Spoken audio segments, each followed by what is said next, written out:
Welcome to Moving Through and Beyond, a podcast dedicated to sharing inspired journeys of redefining life, vision, and purpose after immense hardship and grief. My goal with this podcast is to give you hope and to let my guest journeys inspire you to make the choice to keep looking up. I'm your host, Carey Conley. Welcome, everybody, to the Moving Through and Beyond podcast. I'm Carey Conley, your host, and one of the blessings that I have in my life is that I meet some really fascinating people when I'm out speaking and coaching. And I met this gentleman about a little over a year ago, and I asked him to become my mentor. And so we have been working together for most of this year, and he has quite a story to share with you. So I'm so grateful for you to be here, Brian. Well, I'm grateful for the opportunity, and anytime you're building something to put good into the world and I've got an opportunity to come pour into it, I'm there. So This is a no-brainer. So describe to me, tell these guys what your title is. How do you find what you do? It's so hard to tell people what you do. Yeah. We've been really working through this ourselves because I think it is hard to really compact what do we do. And so I think often what we're now starting to realize is that we're helping people just really identify that the trash from their past is the singular thing that's keeping them stuck, right? The things that we carry forward, the things that we haven't processed, the things that we haven't unpacked, whether it's from an event or a relationship with a critical family member, you name it. It's these things that we've pushed down over the years because that's what the world has told us to do. And it's told us to also to push through and ignore the pain, ignore feelings, and show up with a smile on. I help people dig through all that, flip the lid and understand the trash that they can actually take out and how do they dig deep enough to find the treasures. Right. And when we can do that and we can create the alignment for people in their lives, all of a sudden they live beyond what they thought they were capable of, whether it relates to the level of connection they have, the relationships, or the success in their business. And so it's not that it's a one size fits all or it's just this magic pill. The reality of it is it's actually the hardest work for anybody to do, but it is the most meaningful. It is the hardest work, I'm here to tell you, because you and I started working together several months ago, and I told you in the beginning of this process that I felt like I was coming out of my skin. You remember me telling you that? And it was painful. I mean, I thought I was going a little crazy for a while there, and it kind of scared me. And what you said to me was, this is good. This is what's supposed to be happening. I'm like, really? Yeah. Well, when we shut off the ability to feel for so long, and then we all of a sudden start to become more aware of the fact that every time we feel something meaningful, we shut it off and go immediately to an intellectual narrative designed to protect us, right? That's all it is. It's a level of armor and protection that's conditioned through the behaviors and our interactions in life. And so when we can slow ourselves long enough to not have it jump immediately here and pause and feel it for a second. By the way, we don't like to feel those things. Yeah. But the reality of it is if we don't allow ourselves to feel, we can't heal through those moments, one. And two, if we don't allow and understand the way to reconnect that 18-inch journey from our head to our hearts so that we can read and actually have access to both the intellectual and emotional narratives that our worlds create for us or we create for ourselves, then we're going to be stuck. We're going to feel like victims. And so all I'm asking is if we turn there just for a little while, it's not that we have to stay there forever, but we have to go through that process of reconnecting to feel. I know for myself, I shut it off for so long in my life that when I started to understand the importance of feeling again, I would just pause for a second and I started to realize how much I was actively, subconsciously suppressing everything. Right. Which meant that I wasn't experiencing everything to what it's capable of being. And so that's why so many of us feel empty. We feel like garbage. We feel like we're not able to actually have meaningful connections in our worlds. It's because the level of protection we put for ourselves and the amount of trash that's in our way of seeing things clearly makes us feel heavy. We can't breathe. And then once we start to feel again, oh my gosh, I am literally spinning inside because I've never really learned how to regulate. Yeah. Well, this is exactly how I've been feeling, as you know. And I'm happy to say that I've done a lot of this work and I can see the light. Right? You've done incredible work. Well, I appreciate that. But I really want people to know who are listening or thinking, what in the world are we talking about here? I don't want to deal with my pain. So one of your mantras that I say that you taught me over and over is embrace the pain to end the suffering. And I think that's where people need to get to is that they just get sick and tired of being sick and tired. And they just know that they're not going to level up to their highest potential if they don't deal with some of this trash. That's right. Right. And so embracing pain to avoid suffering is a concept that was really a byproduct that was conditioned into me. And whether it was intentional or not, it became really one of my monikers for life. I think this is probably the appropriate time to slow down and talk about where that even came from, because I think it's important for people to understand August 10th, 1992, 115-degree day, In 6:10 Arizona. p.m. in Arizona, Yeah. right? My mom, my brother, and I went to our local Walmart to get a 1-inch paintbrush to finish some home improvement. As we're headed to our car, this was back in the days before there was key fobs, right? So I had to wait for her to literally reach in that purse, pull out her keys, stick it in the door, and turn it so we could go on our way. A truck parked, and driver and middle passenger got out. Passenger all the way to the right felt the truck moving backwards. So he did what any one of us would do, Carey. He scooted over to put his foot on the brake, but he instead hit the gas. Combination of shock and force threw him up on the steering wheel, up on the dashboard, and before you know it, he's 40 miles an hour across the parking lot right at us with no time to react. Ran over me diagonally, tore my spleen, left a tire track scar on my stomach, and continued on to completely sever my left arm from my body. So my life was saved that day, and I always have to just pause for one moment in the story and honor the woman who saved my life. I recently met her on the 30th anniversary of the accident, but she saw the literal life and limb scenario, and she chose to go into action. I always say that she could have turned her head to go on with her day without realizing that actually might have been the truth. She had a friend with her that day who was a nurse as well, who saw the same situation and chose to go on with her day. I don't say that with any malintent, but the fact is that this woman chose, and she put herself in a moment, which is the only reason I'm here. Yeah. And so she saved my life and my limb. And that concept came right after the first one that shaped my life as well, is that I learned early not to get stuck by the things that have happened to me, but instead get moved by what I can do with them. And I've realized over all this time that moved people. So I'm just trying to move as many as I can. The other one, though, came from my parents, right? Because the idea of seeing their son grow up without the use of his left arm was a source of great potential suffering for them. So they willed themselves day in and day out to do what was necessary, to do what was tough, to ultimately embrace the pains required to strengthen and heal me. Interesting. And so what I realized was through all of this process, again, it was a gift they gave me because they allowed me to realize that I needed to understand how to embrace pain to avoid suffering. And that's where I also believe we gain freedom. And so this is one of the foundational elements on helping people starting to recognize where they're misaligned in their life and where are the pains that we can start to embrace, because pain isn't all bad. But the world's told us to reduce, eliminate, or avoid it at all costs, right? And so that makes sense that whether it's physical pain, spiritual pain, mental pain, or emotional pain, which is what we were talking about in the beginning, right? We avoid it because it doesn't exist. I'm trying to tell people that, look, 100 years ago, if you cut your leg, you could die. It's not the same anymore for most of us. And so we have to redefine what is pain and what is suffering so that we can learn how to live in those moments and make those choices that might have a ripple effect in our lives versus just turning our head and going on with our day. So I want to talk a little bit about your incident when it happened to you when you were 7, because a 7-year-old making the choice to do what you're saying, embrace the pain and use it versus see themselves as a victim or handicapped for the rest of their life. That's a big choice for a 7-year-old to make. Yeah. And I'm guessing that some of these listeners might be dealing with something like that themselves. So how did you get through that? So I didn't actually make the choice to embrace the pain to avoid suffering at 7. I made the choice to not get stuck and instead get moved. Okay. The embracing pain, I don't think I realized until probably a decade or more later. That's what really I was being conditioned into my life, because my parents were the ones that had to make the choice for the 4 days a week of therapy that we had to be at 6 a.m. before school with 2 kids. 14 months apart. So the reality of it is like they were the ones that embraced the pain. I just got guided through the process. Like, did I still have to show up and do the work? I did. But either way, whether we're talking about not getting stuck or learning how to embrace the pain, I think that the power of perspective and the power of pain are incredible because they both point us at what's important.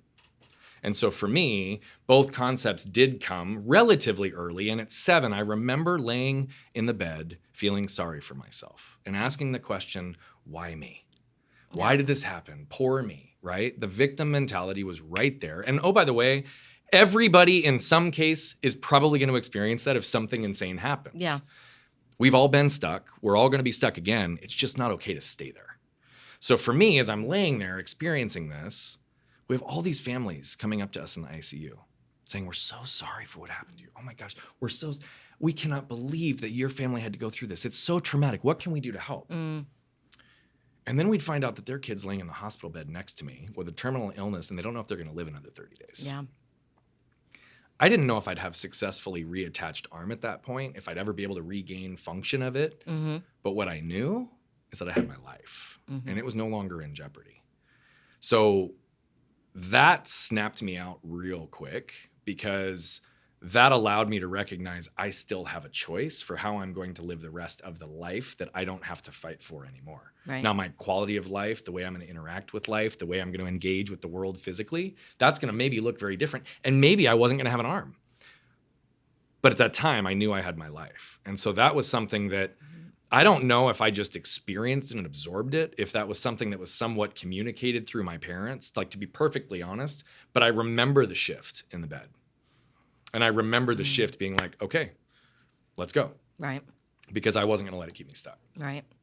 I think it's interesting, my story, and the listeners all know losing 2 family members to suicide. You can go down that path of why us? How in the world did this happen? A freak accident, right? Why you? Yeah. But you and I both agree that everything in life is pointing you toward your purpose, right? I'm doing this because I'm very aware that what I do for people, helping them with their vision and finding their purpose, is what I'm called to do. Yeah. But it's in the end, you can always look around and see somebody having it worse. That's right. And I think that's the big point. Yeah. Is we have to know that there are other people suffering that we can still help. And the reality of it is when I say perspective points us at what's important, like that's something too about my story that I recognize, right? I have a very unique story. Yes. It's one that many people can't identify with. Mm-hmm. But at the same time, we all have our own unique stories. And so regardless of the extremities of our stories, what's important is that we can pause long enough to extract the lessons we can from those stories without judgment, right? And then become intentional with how do we apply them in our lives. And we all have the ability to do that. We also all have the ability to tap into the collective wisdom of other people's stories to shorten our own curve to learning. And so you were someone that reached out and said, hey, I think that you have something that I can learn from you that I think would be additive in my life, which takes vulnerability, which takes authenticity, which takes courage, because what you recognized at the time is that you didn't want to feel like garbage anymore. And you felt like there had to be a way out, right? And so through all of this, it's then a matter of understanding, how do I pause through all of my stories and understand what are the patterns? What are the emotions that got ingrained? What are the narratives and beliefs that I've allowed to exist in my body, in my heart, in my mind as a result of the things I've been through?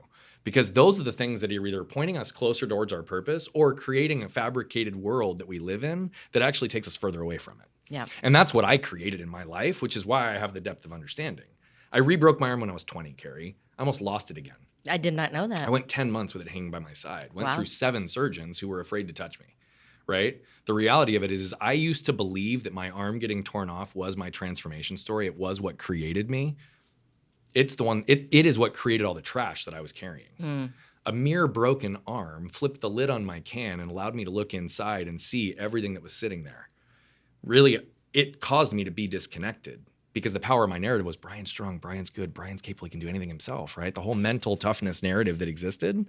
And now all of a sudden at 20, with lots of people in my life, nobody was there. And I'm not mad at any of them, by the way. Like, I was for a minute because I was like, why aren't they here for me? Like, why? Nobody's here. I've done all these things for these people. But what it led to was the fact that they all bought into my narrative because I was so strong and adamant. Brian's good, Brian's strong, Brian's capable, he can do anything himself. And if he can't, he'll ask for help. But it was the time when I was too vulnerable and didn't have the courage to ask for help like you did in a moment where you knew you could break free. And that's when I shifted a lot of my focus to realize that human connection, which is rooted in vulnerability and authenticity, is really what we're all after. Now, I didn't have a model of it at that time in my life, so although it flipped the lid and caused me to see the trash, when I realized I'm going to chase human connection, what I really chased was all the what's of the world. What house, what car, what amount of money, right? Because what I believed, even though this wasn't a narrative that I'd created, is if I can do what the world has told me to do, if I can accomplish all this external success that the world tells me we should all want, right? Maybe I'll just be somebody that's admired, looked at, that people might want to be around me. And so I was chasing what's when what I really needed was who. Yeah. I needed a connection with who I am and the who's in my world. And it was all of that stuff that we all feel and experience that leads us to feel lonely, isolated, unworthy, disconnected, right? That we just push through instead of pausing long enough to say, what is this pointing us towards? This is probably the first thing you said to me in our first talk together is, let's work on the who before the what. Because I, like you, have been chasing the what for a really long time. And, and that's what we're taught to do in this culture. Work harder, do more, rise above, get the bigger house, the car, whatever.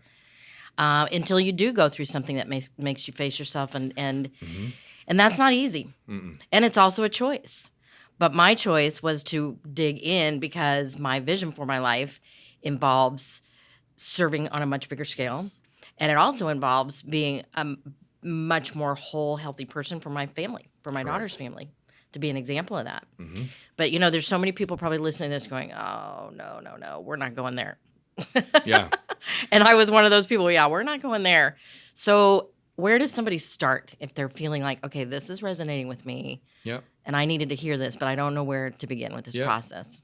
So I'm going to just give you a couple questions to frame it to begin with, Mhm. because it can be very simple, and it's a choice whether or not you decide to dig in beyond that. Right. Right. And so this can be done in little skips, little baby steps, or it can be done in leaps and bounds. Someone like you that's like, I'm jumping in, let's go. Okay. But what I want everybody to do is just pause for a second, and I want you to ask yourself, who was the last person that made you feel like garbage? Mm. Just pause. Like, really try to figure out the answer to that question. It could be a long time ago. It might be yesterday. It might be today, right? Mhm. But who was the last person that made you feel like garbage? It's less about who did it than it is about helping you really understand what that felt like. So the second question is, what did that feel like in your body? So many times people don't pause long enough to really understand what's there and what they're feeling, because again, we come up to this place where we defend very quickly. Mhm. All I want people to do for the time being is just pause long enough to know, is what I'm feeling right now, what I'm reacting to right now, due to what's right in front of me, or my historical trash and patterns. Mhm. It's your decision beyond that to do what you want with it. But all I want people to do is just flip open the lid for just a second. Flip open your own trash can lid and look inside and see what's sitting right there on top. Because typically, the low-hanging fruit, the ones that are easiest to move through, are literally sitting there. It's only when we start to dig deeper that it can get really difficult. But we can regain power in our moments just with the ability to pause and ask those couple of questions. And then how do we recreate new patterns in those moments? Because if we can regain control in the moments, then we can decide, do we really want to process a lot more, unpack even deeper? Mhm. Or do I want to allow this growth right now to be where I stay? Yeah. So it's interesting. I want to say two things about this exercise because I've done this, as you know. One, when you look at the person that made you feel like garbage, it's not that they did it intentionally, Bingo. right? So we have to not go there and say it's all their fault. They're making Yep. me feel this way. It is not, because I very clearly can think of this person that I thought of last week, and her words to me had nothing to do with how I was feeling. Bingo. I just took it the way I took it because of my judgment on me, Mhm. not on her. Bingo. And I think that's the important thing. But in that awareness, that's not an easy thing to look in the mirror and go, okay, this is all on me. No, it's not. Right. And the reality of it is like, that's the hard game in the personal development, professional development world, is that so many people approach self-awareness in a way that can hurt them, because just like what you and I've talked about, we become more aware of all the ways that we should be judging ourselves. Mhm. What I'm asking people to do is to create just an opportunity to view something objectively and non-judgmentally. Right. Right? On all sides, by the way. So I'm really happy that you paused long enough to say that it's typically not having anything to do with that person in front of you, Right. because that's why I say it's less relevant about the who than it is about how did that make you feel? And what is that pointing you towards in terms of the patterns and where that exists in your life? Because often, right, it is going to be some byproduct of the trash that we've been carrying for a long time that's not allowing us to see ourselves clearly. Right. And so we talk about this concept of armor, right? And what it prevents us from. It prevents us from literally being seen and understood and connecting at the deepest levels, not only with ourselves, but with each other. Mm-hmm. And so every time we start to feel the need to protect, or we start to feel the need to judge, our armor goes up, which literally prevents the singular thing that we want most, which is to be seen and understood and be connected. Right. We won't go down the other parallels on the human experience that's connected to that right now. But the reality of it is if we are protecting something, that's the other question people can ask when they feel that reaction in the moment, in addition to those questions, is, what am I protecting? Mm-hmm. This is huge. And this is where you have to really go back years and years, right? Depending on how old you are. Like you and I have talked about, I'm unpacking, 60 years worth of stuff. And to give myself a lot of compassion around that. That's another thing, is that we have to not beat ourselves up. And do I have permission to say something just freely, right? Sure. That's why you're here. You are like me in that we always have this high, crazy standard for ourselves. But a lot of times that high, crazy standard for ourselves wasn't even our original narrative, right? And so what's fascinating is 60 years of patterns, 60 years of trash doesn't go away in 6 months.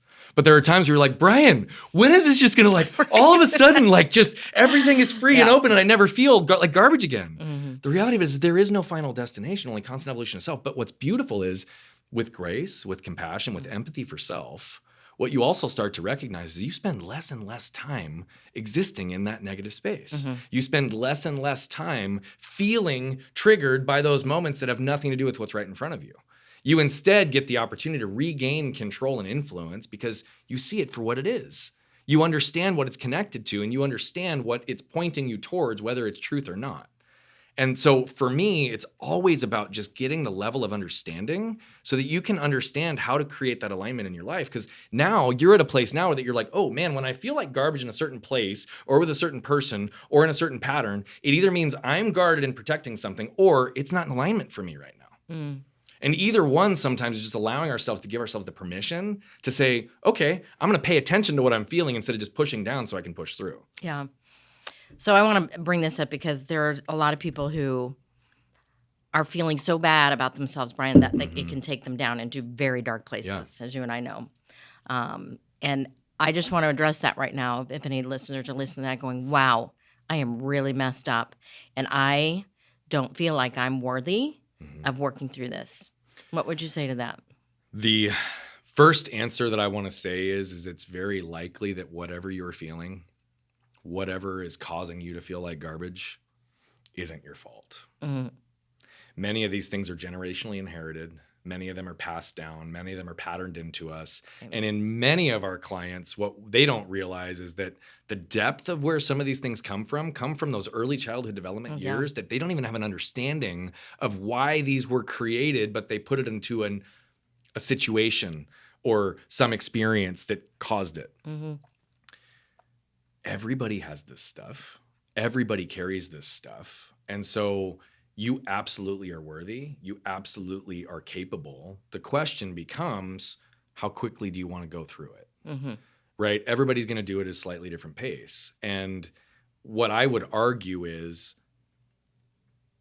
the reason I do what I do today, to the depth that I do it, is because I know what suffering feels like. Yeah. When I shut off physical pain because it exceeded my demands to cope, I also shut off emotional pain for 20 to 25 years and I didn't know it. Mm-hmm. But that didn't mean that I wasn't actually feeling like garbage consistently, that I wasn't feeling unworthy, that I wasn't isolated, that I wasn't lonely. Very much so. And that's not what anybody wants to feel. Right. So when I found a way through it, to me, it's very clear that to reduce the level of suffering on this planet, we have to understand typically the 4 areas that exist for suffering. Okay. And these are my definitions. I didn't find these in a book. This is just my belief. So challenge it, change it. I'm good. I still see this clearly. Most suffering exists internally, and it's typically for one of 4 things. The things that are left unsaid, the things we lack permission to feel or say, the things we lack the words to articulate or understand, or the things that are left undone.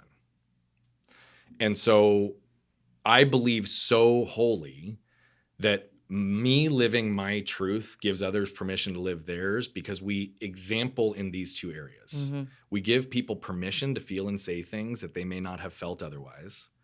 And we give them words to articulate or to understand what their own experience is by sharing our own.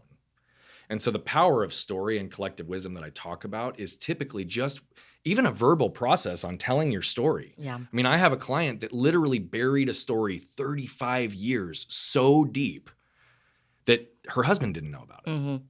right? 35 years, so deep it was buried. Just by articulating it, right? So many people come to me and they say, man, I'm so heavy. I just feel like I can't breathe. Just by unpacking a little bit of the trash that existed in there, she left almost immediately saying, man, I feel lighter. Yeah. I feel like I can breathe again, right? And so all I'm getting people to understand is your internal suffering can be prevented. It just requires you to look inward. Yeah. You know, I just came off of a retreat and it was pretty powerful. And we had a woman do what you just described. She said something in front of the group that she had not told any other living soul, including her kids. And it was a pretty big deal. Yeah. And it showed her, number one, that she was in a safe space, Mm-hmm. because right after that, she felt, like you were saying, lighter. She couldn't believe she'd been holding on to it for so long, Yeah. and she freed up so many other people in the room, Bingo. right? Because she shared that. That now she's going to be able to really step all in and help the Mm-hmm. people that she wants to help. And I can tell that she's going to show up as a whole different person. But it's so hard. We've got to find the safe space.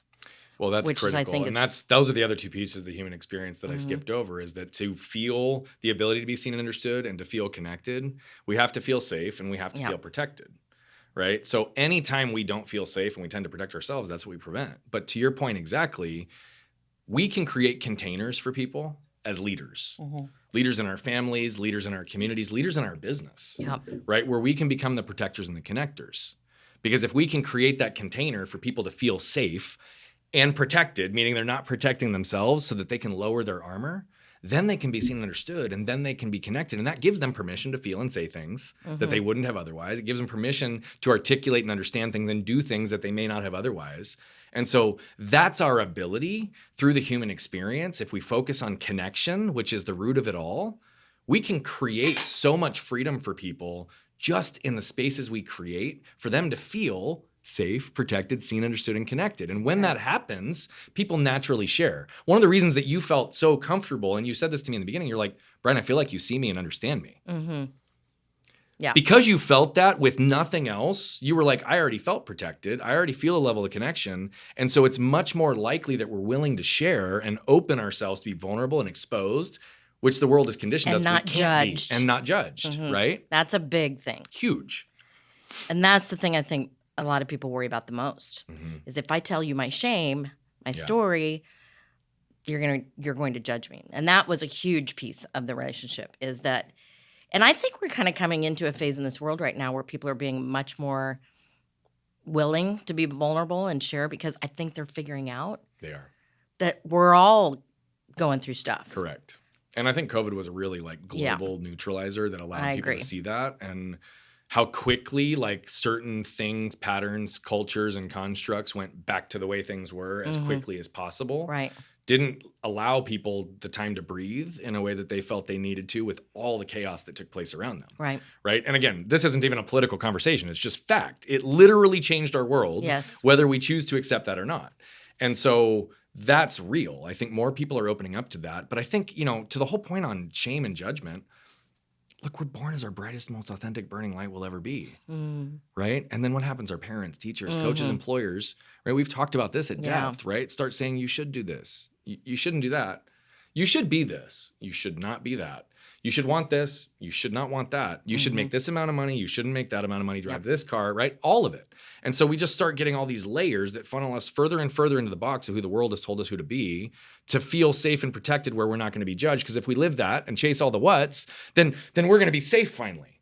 But that's not reality. And so what we're really trying to help people understand is we have to connect.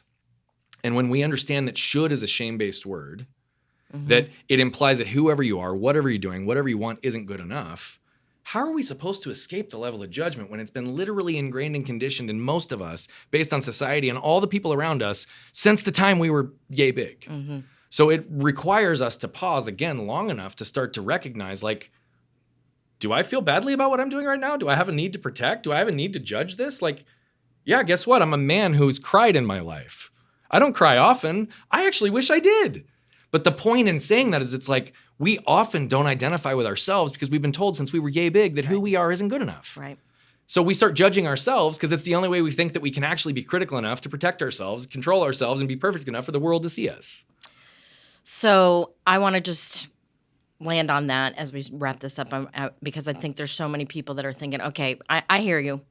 I get it. I'm not in my authentic self. I've got some pain to deal with. I really want to do this, but it means making some major changes in my lifestyle or in how I've been showing up. So what would be a couple of things that you could take, some steps, somebody who just right now is thinking, okay, what do I do? I just want people to create 2 lists. Okay. This is going to be super simple. It's just an awareness moment. And again, we want to make sure it's objective and non-judgmental. Okay. On one list, I want you to write down all the people, places, sources of information, environments that you go into, interactions, places that you interact in the world that make you feel good. that lights you up. Mm-hmm. That you could spend 8 hours and it feels like one. You can't wait to get back into that office. You can't wait to see that person again. You can't wait to be working on that project again, right? Like, you know what that feels Yes. like, right? Yeah. We all know what that feels like, Yep. right? I want the counter list. All the people, places, sources of information, environments that you go into and interact with that make you feel defeated, that make you feel depleted, unworthy, disconnected, right? That 1 hour feels like 8 because you're slamming your head against the wall and you cannot imagine going back to that place, right? Yeah. It literally makes you feel like garbage. We all know what that feels like. Yeah. But very few people take time to actually take toll on how much of their time and how many things and people and sources of information exist that put them into either one of these states. So if all you did right now was at least just write down these lists and try to reduce, eliminate, diffuse, or neutralize, or shift things from the negative list to the positive where they're fit, right? If that's all you did, you'd spend less time feeling like garbage. Yep. And then if you want to flip the lid open and look further, there's another way to do that. But for now, just pay attention and take toll on your life. What's feeding you? What makes you feel like you? And what doesn't? Yeah. I did this at the beginning of the years. You know, I have a mantra on my whiteboard in my office that says, do more of what I love, less of what I tolerate, and none of what I despise. Yeah. And I've worked a lot on that this year.